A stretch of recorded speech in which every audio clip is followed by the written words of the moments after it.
my wife said. My parents think you're a burden. And honestly, I agree. I said, good to know. I didn't react. But at Sunday dinner, when her father suddenly stood up, looked at her, and asked a question that turned the whole table silent, her smile vanished instantly. I'm Derek, 35, and until 2 weeks ago, I thought my marriage was going through a rough patch that we could work through. Turns out, my wife had been building a case against me with her parents for months, and when I accidentally found out, I decided to let them all dig their own graves before revealing what I knew. I'd been married to Christine for 6 years. We met in our late 20s, got married after 2 years of dating, settled into what I thought was a good life together. She worked in pharmaceutical sales, made decent money, traveled occasionally for work. I'm a teacher, high school history, which means I don't make pharmaceutical sales money, but I'm not exactly broke either.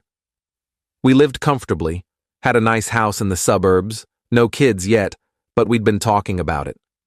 Christine's parents, Richard and Patricia, were successful people. Richard owned a commercial real estate company. Patricia was a retired lawyer. They had money, status, and opinions about everything. From the beginning of our relationship, I could tell they thought Christine could have done better than a high school teacher.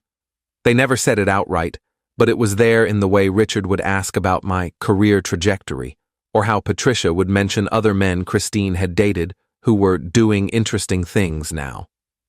About 4 months ago, things started shifting with Christine. She became more critical about my job, about our finances, about my lack of ambition. She'd make comments like, "Don't you want more than this?" Or, "We could have a better life if you'd consider other options." I tried to talk to her about it, asked what was really bothering her, but she'd just say she was stressed about work.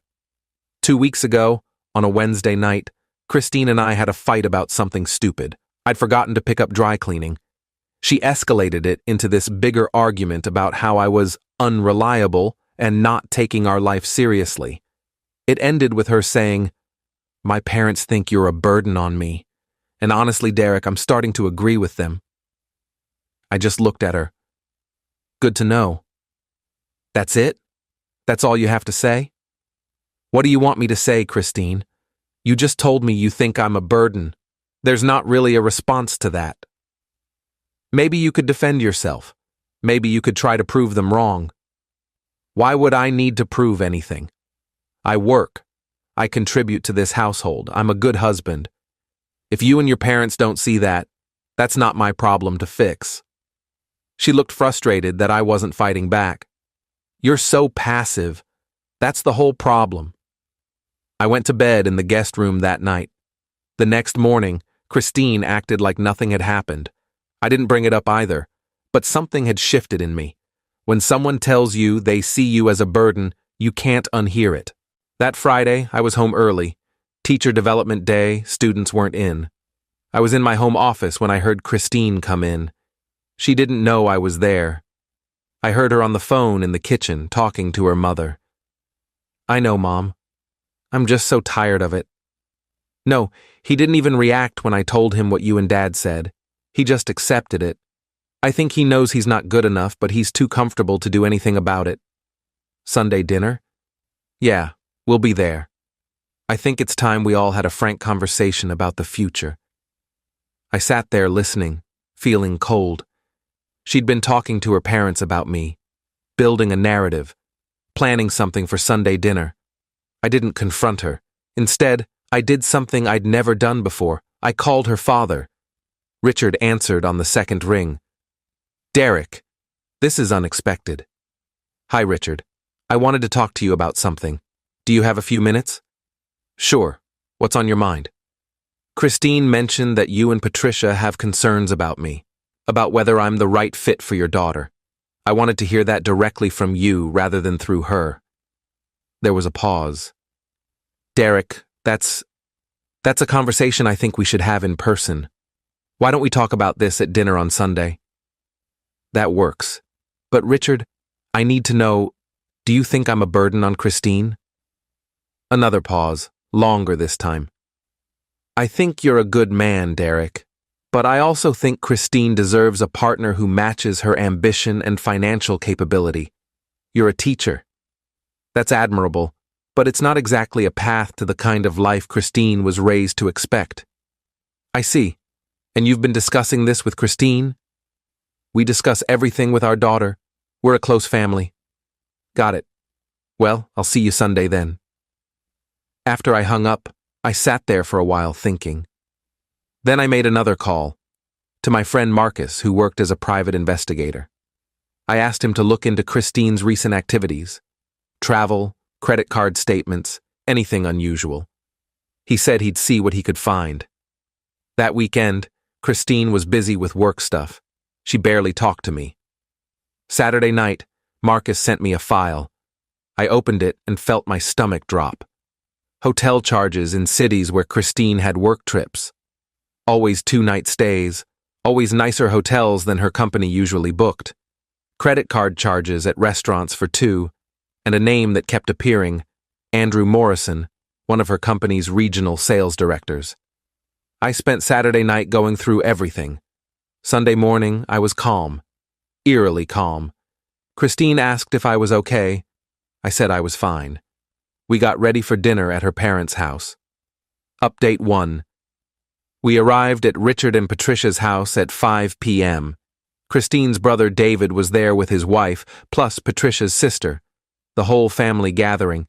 Christine seemed nervous but excited about something. Dinner started normally. Small talk, catching up. Patricia asking about Christine's latest sales numbers. Richard mostly quiet, watching me with this evaluating look. I played along, answered questions politely, didn't give anything away. About halfway through the main course, Christine cleared her throat.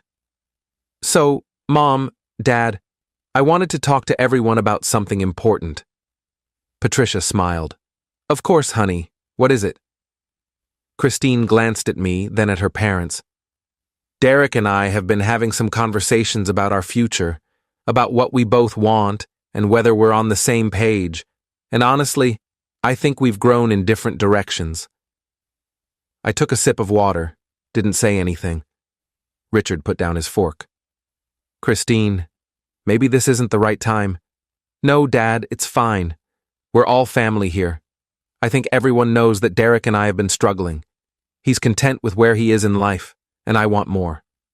I need a partner who's ambitious, who wants to build real wealth, who can give me the life I deserve. David's wife looked uncomfortable. Patricia was nodding along. I stayed quiet. So, Christine continued, I think it's time Derek and I seriously consider whether this marriage is working for either of us. The table went quiet. Everyone looked at me. I set down my fork. Are you asking for a divorce, Christine? She hesitated. I'm saying I think we need to discuss it, as a family. My parents have been concerned for a while, and I value their input. Interesting. So your parents have been involved in our marriage decisions for how long? That's not fair. Seems fair to me. You just announced to your entire family that you want to divorce me because I'm not ambitious enough. In front of me, without discussing it with me first privately. Patricia spoke up. Derek, honey, this isn't about attacking you. We all care about you, but we also want what's best for Christine, and sometimes relationships run their course. Patricia, I don't need relationship advice from you right now, thanks. Richard stood up. The whole table went silent. He looked at Christine, and his face was different than I'd ever seen it. Not supportive, almost angry. Christine, I need to ask you something, and I need you to answer honestly. Christine looked confused. Dad, what? Who is Andrew Morrison? The color drained from Christine's face. What? Who? Andrew Morrison, regional sales director at your company. You've been spending quite a bit of time with him. Hotel rooms in Chicago, Boston, Denver, nice restaurants. Want to explain that to everyone? Patricia's head snapped toward Richard. What are you talking about? Christine's mouth opened and closed. Dad, I don't know what you're... Don't lie to me. Derek called me Friday. Asked me directly if I thought he was a burden on you. When I hung up, I started thinking about some things that hadn't quite added up. Your work trips lasting longer than they should. Your company credit card bills that I occasionally see, since we still handle some of your financial planning. So I made some calls, found out some interesting things. I watched this play out, stunned. Richard had done his own investigation. Andrew Morrison is married, Richard continued, has 2 kids, and according to someone in your HR department who I happen to know, there have been complaints about him having inappropriate relationships with women on his team. Is that what you've been doing, Christine? Having an affair with a married man while telling us your husband isn't good enough? The table erupted. Patricia demanding to know what was happening, David looking shocked, Christine trying to talk over everyone, tears starting. Dad, it's not like that. Then what is it like? Because from where I'm sitting, you've been cheating on your husband while complaining to us that he's the problem, making us think he's holding you back when actually you've been sneaking around behind his back. Christine looked at me, desperate. Derek, please. Richard kept going. I told you Friday that I thought Derek was a good man, but that maybe he wasn't ambitious enough for you. You know what I've been thinking about since then? That maybe the problem isn't his lack of ambition. Maybe the problem is your lack of character. Richard! Patricia looked horrified. No, Patricia. Our daughter just tried to publicly humiliate her husband at our dinner table. Tried to get family support for divorcing him because he's not ambitious enough, when the real reason is she's been having an affair. I won't be part of that. Christine was full-on crying now. It just happened. I didn't mean for it to... Nothing just happens, Christine. You made choices. You chose to have an affair. You chose to lie to your husband, to us, to yourself, and you were going to let Derek take the blame for your failing marriage. I finally spoke. I knew about Andrew. I found out Saturday. Everyone looked at me. I had someone investigate when I heard Christine on the phone telling Patricia that we needed to have a frank conversation at Sunday dinner. I figured something was coming. I didn't know Richard was going to drop it like this, but yeah, I knew. Christine stared at me. You knew? And you came here anyway? I wanted to hear what you were going to say. What you were going to accuse me of. Apparently the plan was to make me look like the inadequate husband so you could justify leaving for someone better. That's exactly what it was. You've been building a case against me for months. Telling your parents I'm a burden. Making me look small so you could feel justified in what you were doing. David stood up.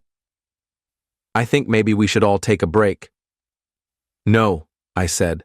I want to finish this. Christine, I've spent 6 years trying to be a good husband to you. I supported your career. I listened to your parents' constant implications that I wasn't good enough. I stayed patient when you started being critical and distant. And the whole time, you were cheating and planning an exit strategy that made me the villain. Derek, I'm sorry. I don't want your apology. I want you to understand that you don't get to rewrite this story. You don't get to make yourself the victim who was held back by her unambitious husband. You had an affair. You lied. You tried to manipulate your family against me. That's the truth. I stood up. Richard, Patricia, I appreciate your hospitality over the years. I'm sorry it's ending this way. David, good to see you. Christine, I'll be filing for divorce this week. You can stay at the house until we figure out living arrangements, but I want you in the guest room. I walked out, got in my car and drove home in silence, hands shaking on the wheel. Update 2. Christine came home 3 hours later. I was in the bedroom packing some of my things to move to the guest room. She stood in the doorway. Derek, we need to talk. There's nothing to talk about. Please, just listen to me. The thing with Andrew, it was a mistake. It didn't mean anything. I was confused and he paid attention to me and I made a terrible choice. How long? What? How long has it been going on? She looked at the floor. 4 months. 4 months. The same time she'd started being critical of me. So you've been cheating on me for 4 months and spending that whole time telling me and your parents that I'm the problem. I felt guilty. I think I was trying to justify what I was doing by making you seem inadequate. That's not an excuse, Christine. That's just you being cruel. I know I was wrong. But can we try to work through this? Go to counseling? I'll end things with Andrew. I'll do whatever it takes. No. Derek, please. You destroyed this marriage. You don't get to fix it now that you've been caught. You had 4 months to come clean, to stop, to work on us. You chose to keep lying and plan a public divorce announcement that would make me look like the failure. I panicked tonight. I wasn't really going to... Yes, you were. You told your mother you wanted to have a frank conversation about our future. You were setting the stage. The only thing that went wrong was your dad finding out about Andrew and exposing you before you could control the narrative. She slumped against the doorframe. What happens now? I file for divorce. We split assets. You can stay here until the house sells or one of us buys the other out, but we're done, Christine. Completely done. Your parents know what you did. That's your problem to deal with, not mine. She left the room crying. I heard her on the phone a few minutes later, probably calling her mother. I didn't care. The next morning, I called a divorce attorney, started the paperwork. Christine moved into the guest room like I'd asked. We lived like awkward roommates for the next 2 weeks while lawyers handled the initial filings. Richard called me about a week after the disastrous dinner. Derek, I owe you an apology. You don't owe me anything, Richard. You exposed what needed to be exposed. I should have trusted my instincts about you from the beginning. You're a good man.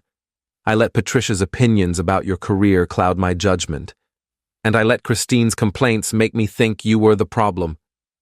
Why did you investigate her? Something you said on Friday stuck with me. You asked if I thought you were a burden. The way you asked it, like you were genuinely confused about why anyone would think that. It made me realize I didn't have any actual evidence that you were inadequate. Just Christine's word. So I started looking into things.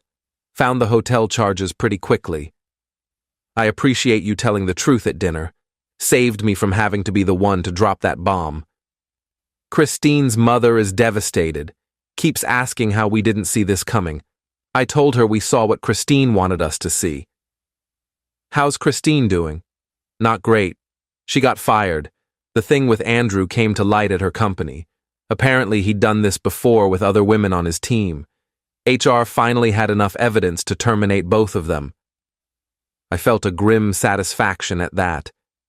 She mentioned the divorce to you? She's been calling her mother crying about it every day, asking us to intervene, to convince you to give her another chance. I told her she made her choices, and now she has to live with the consequences. Thank you for that. Derek, for what it's worth, I hope you find someone who appreciates what you bring to a relationship. Teaching is honorable work. You're a good man. My daughter was a fool to risk losing you. Update 3. The divorce took 3 months to finalize. No kids, relatively clean assets split, both of us wanting it done quickly. Christine tried a few more times to reconcile.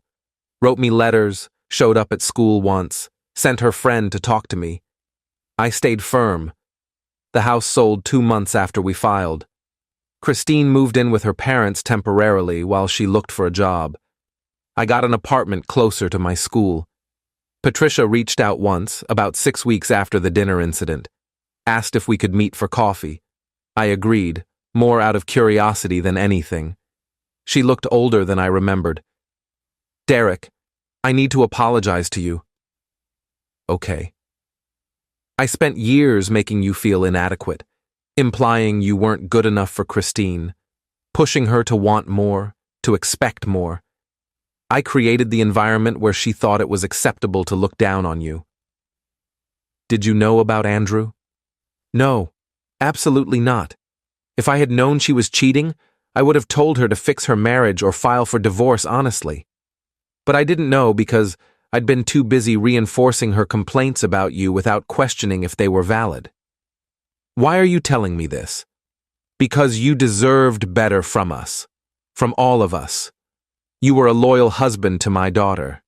You worked hard, you were kind, you treated her well, and we made you feel like that wasn't enough because you weren't wealthy or impressive enough by our standards.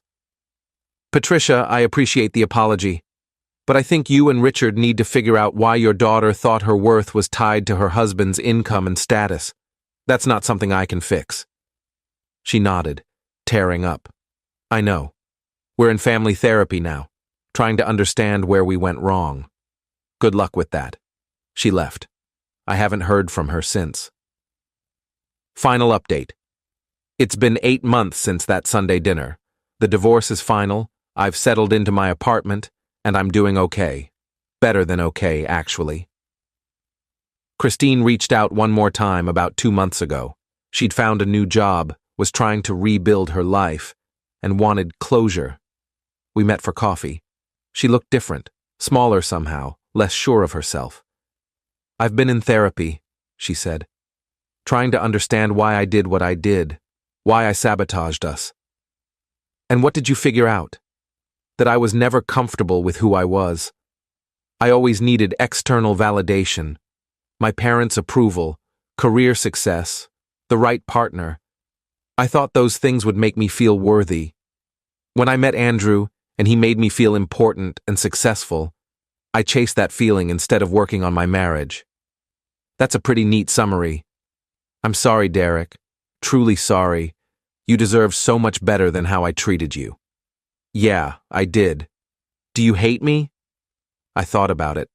No, I don't hate you. I feel sad about what we could have been if you'd been honest with yourself and with me. But I don't hate you. Are you seeing anyone? That's not really your business anymore. She nodded. Right, I hope you're happy. I am. I'm teaching, I'm coaching the debate team now. I bought a used motorcycle and I've been taking weekend trips. I'm figuring out who I am outside of being someone's not good enough husband. She flinched at that. I really am sorry. I know you are. But sorry doesn't fix what happened. It just means you understand it now. We finished our coffees and said goodbye. I haven't heard from her since. Richard sends me a text every few months checking in. David invited me to a barbecue last month, which was weird but nice. I went. His wife told me she'd always liked me and was glad I'd gotten out. I learned a lot from this whole mess. I learned that when someone constantly makes you feel inadequate, it says more about them than about you. I learned that family loyalty can be toxic when it means enabling bad behavior. And I learned that sometimes the kindest thing someone can do is tell the truth when it needs to be told, even if it destroys the illusion everyone's been living in. Christine made choices. She chose to have an affair, to lie, to try to make me the villain in her story. Her father chose to investigate and tell the truth. I chose to walk away with my dignity intact. I'm 35, divorced, and honestly more content than I've been in years.